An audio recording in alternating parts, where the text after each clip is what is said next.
नमस्कार मित्रों, मेरा नाम है आदित्य। आप देख रहे हैं एडवोकेट आदित्य यूट्यूब चैनल।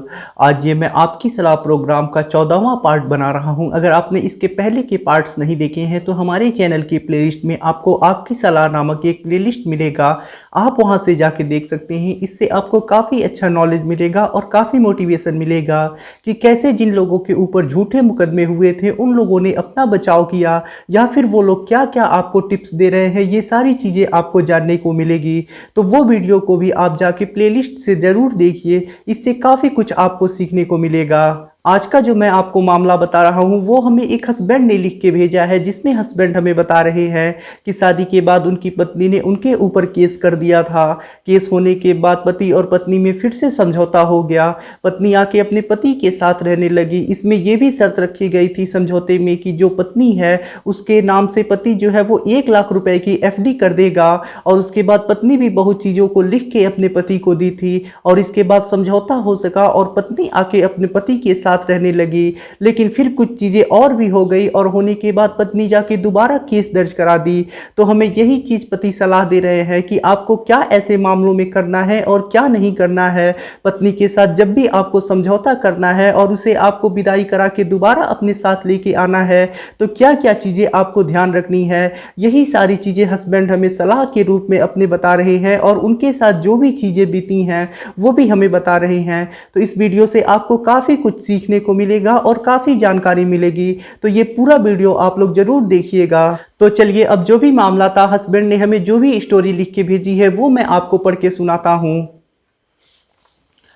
मेरा नाम अभिषेक है और मैं पंजाब का रहने वाला हूँ। मैं अपने स्टोरी के माध्यम से आप लोगों को एक सीख देना चाहता हूँ और सावधान करना चाहता हूँ कि यदि आपकी पत्नी में चरित्रहीनता का अवगुण है तो आप लोगों को ऐसे मामलों में विशेष सावधान रहने की आवश्यकता है। अन्यथा चरित्रहीन पत्नियों की जब चरित्रहीनता पकड़ी जाती है तो खुद के बचाव करने के लिए ऐसी महिलाएं पति को उल्टा फंसा देती हैं और कहने लगती हैं कि पति मारता पीटता है और फिर गंदे आरोप लगाना शुरू कर देती हैं और फिर पति की कोई नहीं सुनता, सिर्फ पत्नी वाली ही होने लगती हैं और सभी पत्नी की ही सुनने लगते हैं। मेरी कहानी से आप लोगों को काफ़ी कुछ सीखने को मिलेगा। यदि आप लोग मुझे कोई सलाह भी देना चाहते हैं तो ऐसे में आप कमेंट करके मुझे सलाह दे सकते हैं। मेरी शादी 2017 में हुई थी। शादी के बाद से ही मेरी पत्नी का व्यवहार काफ़ी ज़्यादा क्रूरतापूर्ण था और शादी के 7 दिनों के बाद ही मेरी पत्नी मायके चली गई और मुझे कहने लगी कि अब उसे मेरे साथ नहीं रहना है और अपने घर वालों से भी कहती कि मुझे वहाँ पे अच्छा नहीं लगता है। और उसके बाद लगभग 3 माह बीत गए। फिर मैं अपने कुछ रिश्तेदारों को लेकर अपने ससुराल गया और वहाँ बैठ के बातचीत हुई। तब जाके मेरी पत्नी मेरे साथ आने को तैयार हुई और आने के बाद दिन भर मेरी पत्नी फ़ोन पे चैटिंग करती, फ़ोन पे बात करती और कुछ काम कहने पे लड़ाई करने लगती, घर की चीज़ें तोड़ने फोड़ने लगती थी। एक दिन रात करीब 12 बजे मैंने छत पे उसे एक लड़के से फ़ोन से बात करते हुए सुन लिया। फिर मैं इस बात को लेके अपनी पत्नी से थोड़ी लड़ाई करने लगा और उसे डांटने और समझाने लगा तो वह खुद को एक रूम में बंद कर ली और रूम के अंदर तोड़ फोड़ करने लगी और अपने पापा को कॉल करके कहने लगी कि मैं उसे मार रहा हूँ, मेरी मम्मी और पापा उसे मिलके मार पीट रहे हैं और दहेज की मांग भी करते हैं। ऐसे वो हमारे ऊपर झूठे झूठे आरोप लगाने लगी। फिर उसने पुलिस को भी फ़ोन कर दिया और पुलिस को भी बुला लिया। पुलिस आके मुझे थाने पे लेके गई और पुलिस रात भर मुझे पुलिस स्टेशन में ही रखी। वहाँ पे पुलिस भी मेरी कोई बात नहीं सुन रही थी। अगले दिन मेरे ससुर आकर मेरी पत्नी को लेकर चले गए और पुलिस ने मुझ पे 151 सीआरपीसी का कार्यवाही कर दिया। कुछ दिन बाद मुझे महिला थाने से फ़ोन आया कि मेरी पत्नी मेरे खिलाफ़ कंप्लेन की है। मैं वहाँ नहीं गया और फिर पुलिस ने मेरे ऊपर और मेरे मम्मी पापा और एक भाई के ऊपर 498A 323 504 आईपीसी में एफआईआर कर दिया और कोर्ट में भी मेरी पत्नी ने 125 सीआरपीसी का मेंटेनेंस केस कर दिया। वहाँ से भी मुझे नोटिस आ गया। मैं जब कोर्ट में गया तो हमारे फाइल को सबसे पहले मीडिएशन सेंटर में भेजा गया और हमारा मीडिएशन हुआ। वहाँ पत्नी कहती थी कि मैं उसे मारता पीटता हूँ और अन्य झूठे आरोप भी लगाने लगी। फिर मुझसे पूछा गया कि क्या मैं उसे मारता पीटता हूँ और क्या मुझे दिक्कत है। तो मैंने बोला कि मैंने उसके साथ कभी मारपीट नहीं की, वो झूठ बोल रही है। और जो वो छत पे पकड़ी गई थी, मैंने वो सारी घटना बता दी।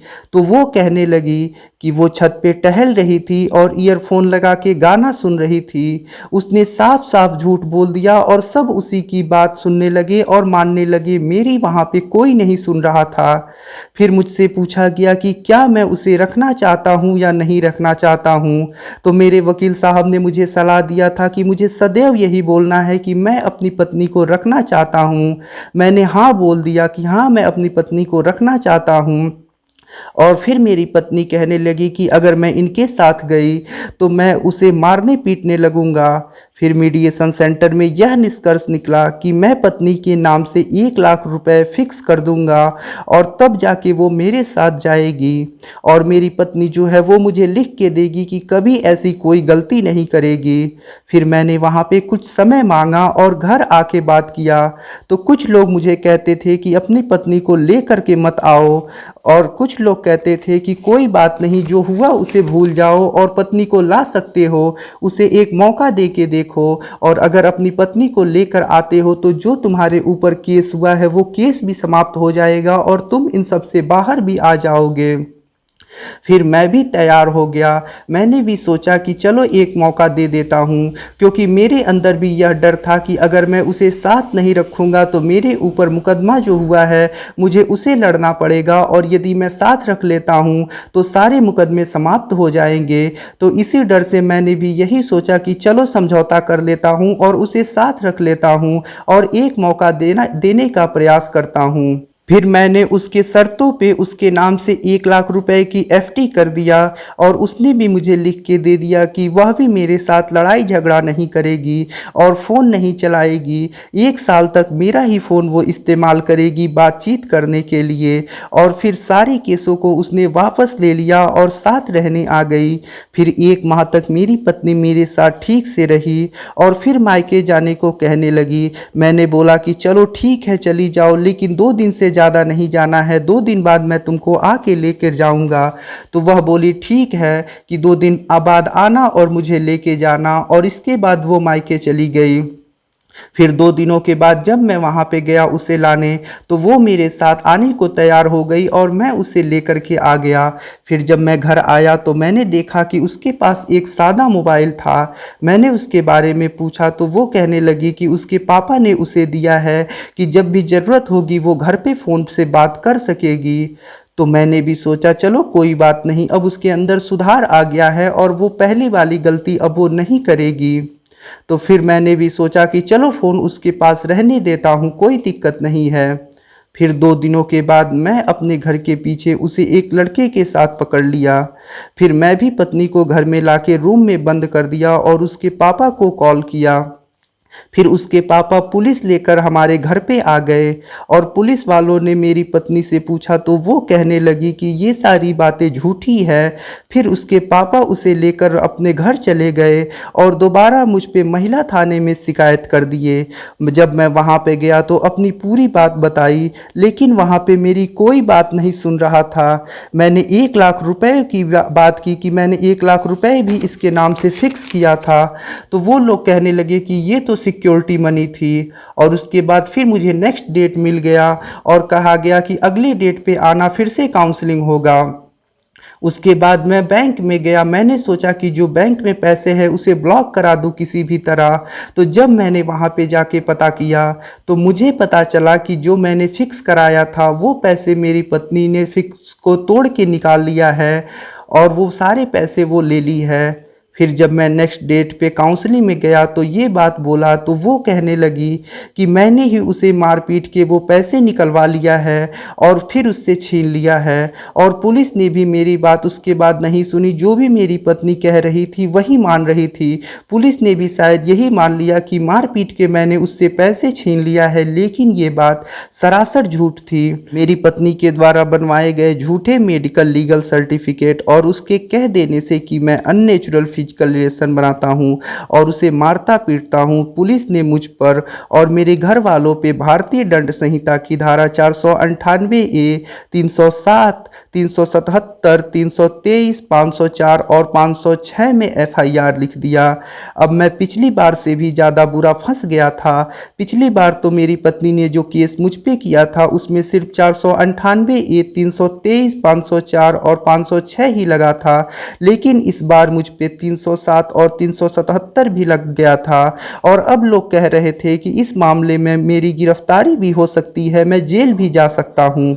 ऐसी चरित्रहीन पत्नी के साथ समझौता करके मेरे 1 लाख रुपए भी डूब गए और दोबारा मैं और भी ज़्यादा बुरे केसों में फंस गया और मैं अभी उन केसों को लड़ भी रहा हूं। और अब मुझे किसी प्रकार का कोई समझौता नहीं करना है, कैसे भी करके अपनी पत्नी से छुटकारा पाना है। अब देखते हैं आगे क्या होता है। मेरी आप लोगों से यही सलाह है कि अगर आपकी पत्नी एक अच्छे चरित्र की महिला है और रिश्तों में कड़वाहट या मतभेद की वजह से कभी केस हो भी जा रहा है और बाद में पत्नी को अपनी गलती समझ में आ जा रही है और वो आपके साथ रहने को तैयार हो रही है और आपके साथ आना चाहती है, तो ऐसे में आप अपनी पत्नी को ला सकते हैं। लेकिन अगर आपकी पत्नी एक चरित्रहीन महिला है तो आप कभी भी उसे समझौता करके वापस अपने घर पे लेके मत आइए, क्योंकि ऐसी चरित्रहीन महिलाएं अपने चरित्र को छुपाने के लिए बार बार पति पे झूठे आरोप लगाती हैं और एक अच्छे चरित्र की महिला केस भी कर देती है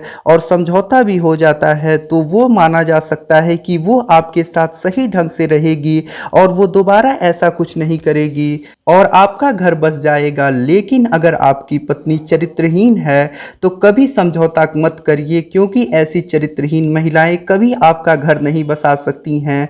सावधान रहिए आप लोग ऐसी चरित्रहीन महिलाओं से, और कभी भी ऐसा कुछ होने पे और केस होने पे उन्हें अपने घर समझौता करा के दोबारा मत लेके आइए, अन्यथा आप बुरा फंस सकते हैं और पहले से भी बुरा आपके साथ हो सकता है। तो ऐसी चरित्रहीन महिलाओं से आप लोग सावधान रहिए। आज की जो मैंने आपको स्टोरी बताई उसमें यही मामला है कि सबसे पहले पत्नी एक लड़के से फ़ोन पे बात करते हुए पकड़ी जाती है, हस्बैंड देख लेता है और उसके बाद इसी को छुपाने के लिए वो अपने पति के ऊपर केस लगा देती है। फिर केस में समझौता हो जाता है, पत्नी के नाम पे 1 लाख रुपए भी जमा हो जाते हैं, पति फिक्स डिपॉजिट भी कर देता है। फिर दोबारा पत्नी को अपने साथ लेकर के आता है और पत्नी फिर दोबारा भी पकड़ी जाती है, उसकी आदतों में सुधार नहीं आता है। इतना कुछ हो जाने के बाद और पत्नी फिर अपने चरित्रहीनता को छुपाने के लिए दोबारा पति के ऊपर केस लगा देती है और पति को पिछले बार से भी बुरा फंसा देती है। जो धाराएं पति के ऊपर नहीं लगी थी अब वो भी धाराएं लग जाती हैं और ऐसे में पति गिरफ्तार भी हो सकता है इन धाराओं में। तो पति हमें यहाँ पे यही सीख दे रहा है कि जब भी आप समझौता कर रहे हैं तो सोच समझ के करना है। और पति हमें एक चीज सलाह दे रहा है, अगर आपकी पत्नी एक अच्छे चरित्र की महिला है और मतभेद की वजह से या फिर किसी अन्य दिक्कत की वजह से आपके रिश्तों में मुकदमेबाजी शुरू हो जाती है, पत्नी आप पे मुकदमा लगा देती है और उसके बाद उसे अपनी गलती समझ में आ जाती है, वो आपके साथ रहने को तैयार हो जाती है, तो ऐसे में तो आप उसे अपने साथ रख सकते हैं। हो सकता है आपका घर बस जाए, भविष्य में कोई दिक्कत नहीं आए। ज़्यादा चांस यही होता है ऐसे मामलों में कि घर बस जाता है, कोई दिक्कत नहीं होता है।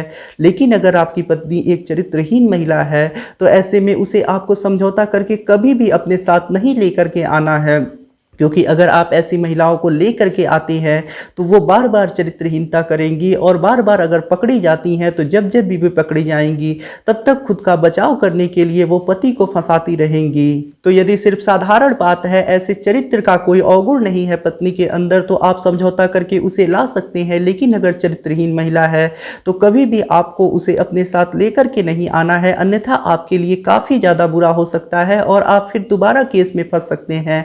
बेहतर होगा कि ऐसी चरित्रहीन महिला से आप छुटकारा ही पा लें, किसी प्रकार से प्रयास करके डाइवोर्स ही ले लें या फिर कोर्ट में सिद्ध कर दे उसकी चरित्रहीनता, तो भी आपको डाइवोर्स मिल सकता है एडल्ट्री के ग्राउंड पे। तो पति हमें यहाँ पे यही सारी चीज़ें को सीख दे रहा है। यदि आपको ये स्टोरी पसंद आई हो तो वीडियो को लाइक कर दें। यदि आप मुझसे फ़ोन पे बात करके कोई कानूनी सलाह लेना चाहते हैं तो ऐसे में आप डिस्क्रिप्शन चेक करें, वहाँ पे बताया गया है कि आप किस प्रकार से मुझसे फ़ोन पे बात कर सकते हैं। यदि आपको वीडियो पसंद आया हो तो वीडियो को लाइक करें, अपने दोस्तों के साथ शेयर करें, और यदि आप चैनल पर नए हैं तो चैनल को सब्सक्राइब करके बेल आइकन को दबाएं। मिलते हैं नए वीडियो के साथ अगले दिन, तब तक के लिए जय हिंद, जय भारत।